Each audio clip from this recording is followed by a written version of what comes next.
In Luke chapter 10, verse 2, Jesus said, "The harvest is plentiful, but the laborers are few. Therefore beseech the Lord of the harvest to send laborers into his harvest."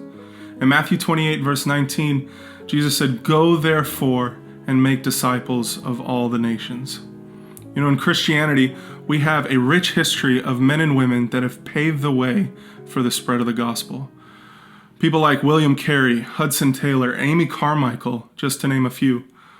You know, and they used the tools of their time to accomplish the goal to see the gospel reaching the nations that they were investing in. You know, but William Carey's journey, just for example, it took him about 8 months to get to India. Hudson Taylor, it took 7 months to get to China.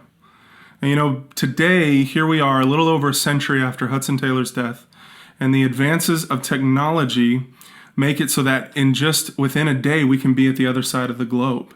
And in the blink of an eye, we can instantaneously be connected with anyone around the world. The advance in technology has resulted in the advance of the gospel.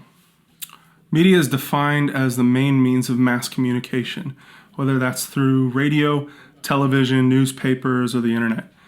And, you know, with these avenues of communication so readily available to us, why wouldn't we use it for the spread of the gospel? Why wouldn't we use it to communicate his message, his truth?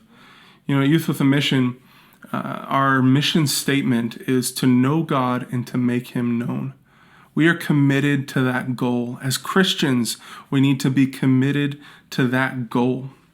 God has given us these amazing avenues of communication. He's presented it before us and he said, I want you to use this. Use this. I want to encourage you today. Use the tools that God has given you. Let God use you with something that you use every single day. God has a message that he wants to share, and he wants us to be his ambassadors, to be his mouthpiece. I want to close with this. Romans chapter 10, verse 14, it says, "How then will they call on him in whom they have not believed? How will they believe in him whom they have not heard? And how will they hear without a preacher?" We are the preachers, the teachers, the evangelists, his ambassadors, and our job is simple. Go, therefore, and make disciples of all the nations.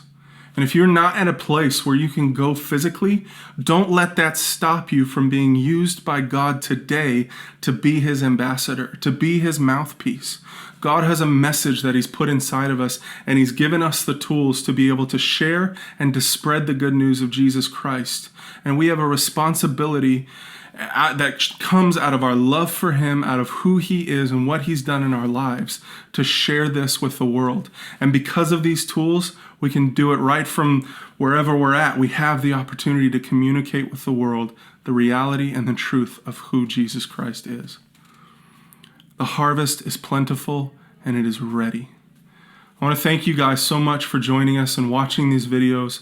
We hope that over the last several weeks they've been encouraging to you and you've been challenged and challenged to be used by God wherever you're at. The spheres of influence are such an important thing in our lives to understand and to understand that God wants to use us to bring change and make a difference in the spheres of influence for his kingdom and for his glory.